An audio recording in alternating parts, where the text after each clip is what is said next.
Sampai kapan negara ini akan jadi benar? Hukum dipermainkan. Masa hukum kita bukan berdasarkan undang-undang, tapi berdasarkan pesanan. Koordinasi, pakai pasal koordinasi dengan delik pengkondisian unsur pidana kong kali kong. Bagaimana mungkin negara ini akan bisa? Lihat ini semua ya, ini panggilan dan putusan, pertimbangan putusan akan saya robek. Percuma juga. Karena apa? Negara kita tidak menganut hukum yang benar, tidak sesuai dengan apa? Konstitusi. Lihatlah, jaksa mempermainkan perkara, jaksa mempermainkan masyarakat. Ini saya robek nih panggilannya jaksa. Ya, saya pikir saya takut, saya tidak takut.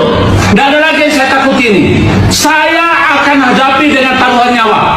Siapkan hukum tembak dan peti jenazah kalau mau kriminalisasi saya, karena saya pasti akan melawan. Sebagai putra tamalaki, saya siap untuk melawan terus. Ingat, bagi saya sudah cukup saya dipermainkan selama ini. Lihat, bagaimana mungkin hakim bisa dipesan putusannya? Bagaimana mungkin hakim yang digaji oleh negara pakai uang rakyat bisa-bisanya hanya bisa menipu masyarakat? Ya, di mana? Bagaimana dengan pasal yang sudah diatur oleh Undang-Undang Kekuasaan Kehakiman? Tidak berdasarkan KUHP, tidak berdasarkan dengan KUHP pidana. Ya, selalu mereka hanya menggunakan kewenangan. Ingat, kewenangan itu diatur pada pasal 51 ayat 1 KUHP pidana. Yang tidak melakukan perintah jabatan yang sama ke pasal 51 ayat 2. Ini saya Guntur Laremba, aktivis hukum pejuang kebenaran. Dari mimbar Mahkamah Kebenaran saya siap bertanggung jawab. Ya, jaksa, harusnya jaksa agung itu membinasakan sesuatu, binasakan jasa-jasa nakal. Jadi setiap kali ini negara hukum. Negara hukum itu adalah negara ketika semua orang dianggap bajingan. Kan itu buruknya kan? Kacau kan? Saya ulangi ya, negara hukum itu adalah negara ketika semua orang dianggap bajingan. Ya memang itu yang terjadi.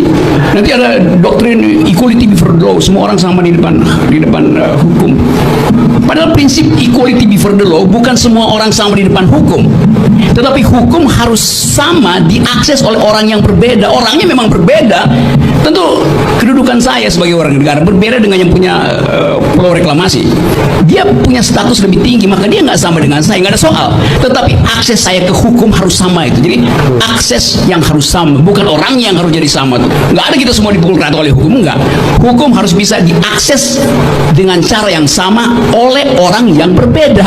Itu namanya equality before the law itu.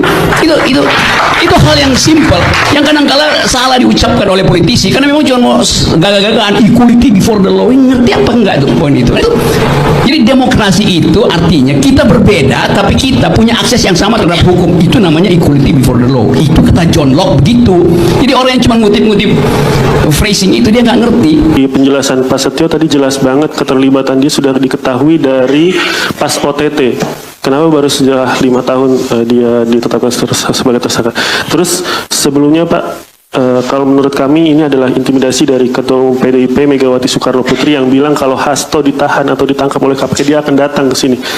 Bagaimana KPK menanggapi itu dan apakah KPK melihat itu bagian dari intimidasi dari Ketua Umum PDIP itu tersebut?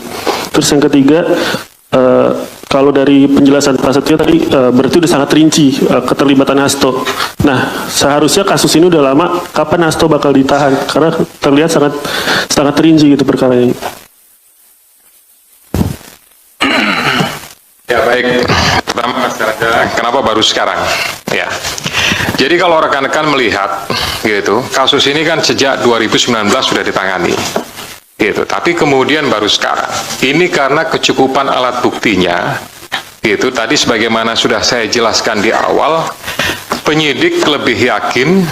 Gitu. Kemudian setelah pada tahap proses pencarian DPO Harun Masiku, gitu, ada kegiatan pemanggilan, kemudian ada kegiatan pemeriksaan, ada kegiatan penyitaan terhadap barang bukti elektronik. Nah, disitulah kemudian kita mendapatkan banyak bukti dan petunjuk yang kemudian menguatkan keyakinan penyidik untuk melakukan tindakan untuk mengambil keputusan, ya tentu melalui proses tahapan-tahapan sebagaimana yang sudah diatur di Kedeputian Penindakan, baru kemudian diputuskanlah ya terbit surat perintah. Oke teman-teman, kembali lagi kepada saya. Salam NKRI harga mati. Teman-teman, di mana kita akan membacakan satu persatu komentar di video ini. Ada yang berkomentar, Jokowi tidak pantas mendapatkan penghargaan dan gaji dari negara dan sendi-sendi hukum dan memecah belah anak bangsa. Dan ada juga yang berkomentar, jangan gentar Pak Hakim, rakyat yang waras dan cerdas juga patriot dan rakyat yang masih tertidur berbaris berikade untuk Anda Pak. Anda pahlawan di bidang hukum untuk Indonesia, semangat. Alhamdulillah masih ada hakim yang jujur, yang mau menjalankan prinsip hukum yang benar. Semangat Pak Hakim, semoga Allah melindungi Bapak. Betul, itu hukum dipermainkan sampai kapan harus begini. Dan juga ada yang berkomentar di sini, selama ini mahasiswa juga semua rakyat dianggap semua bodoh, seakan di bawah mereka. Saatnya bangkit demi rakyat, makmur jaya bangsa yang jujur. Inilah fakta negeri ini sesungguhnya. Hati-hati wahai kalian para penegak hukum. Nah, ada yang berkomentar lagi, mantap Pak Hakim, kalau semua seperti Bapak pasti Indonesia akan lebih baik dan adil. Orang seperti Bapak sangat dibutuhkan, tapi orang-orang jahat pasti tidak suka itu.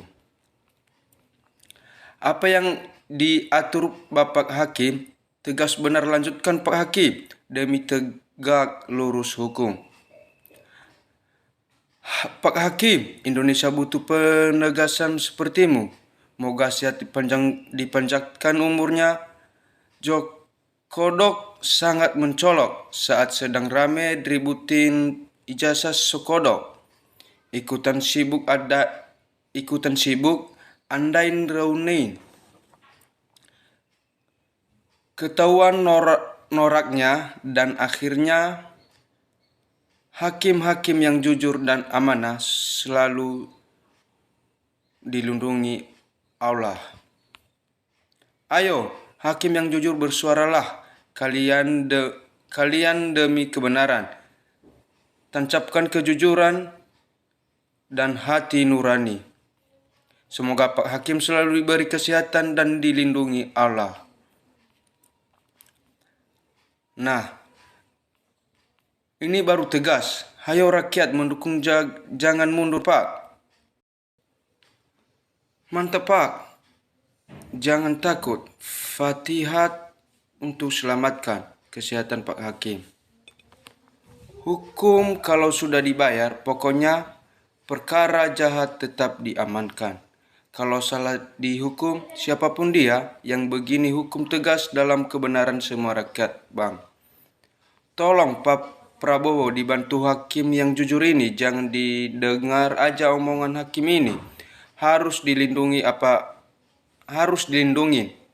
Apabila hakim yang jujur ini tidak dilindungi, maka Bapak ada bisikan maut. Semoga sehat, Allah akan melindungi Bapak. Insya Allah, qabil tu doa hambamu ini ya Allah, buat orang yang jujur. Ayo, bangkitlah hakim-hakim seperti Bapak Hakim ini demi kebaikan hukum di negara. Di sini ada yang berkomentar, merapat Pak Mahmud, Pak Gatot, Rocky Gerung, Refli Haruin, juga RRT, Ahmad Khosinuddin, juga mantan jenderal yang jujur yang telah dianiaya era Jokowi. Saatnya bangkit, rakyat tetap memantau. Ini hakim yang tulus. Nah, ayo Pak Hakim, kembalikan hukum sesuai kodratnya masing-masing. Bukan titip, bukan titipan karena uang, biar negara aman, rakyat tenang. Semoga hakim ini mendapatkan perlindungan dari Allah dan semoga permunculan hakim-hakim yang adil dan jujur di negeri ini.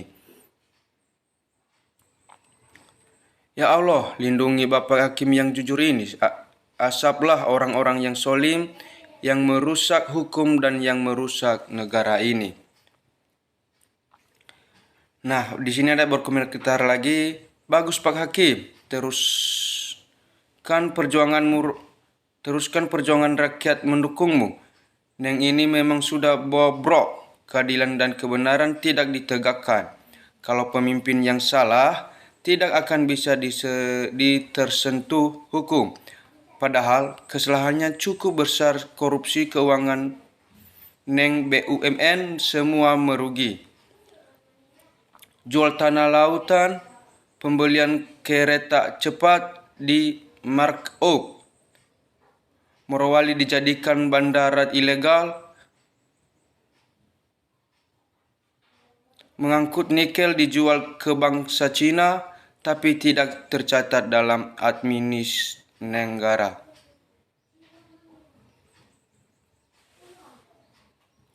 Di sini ada yang agak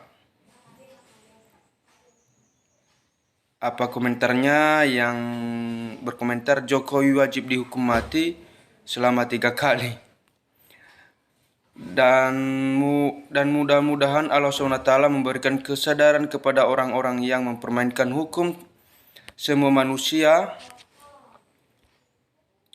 ataupun pejabat negara akan diminta pertanggungjawaban di dunia dan akhirat. Demikian, salam NKRI harga mati.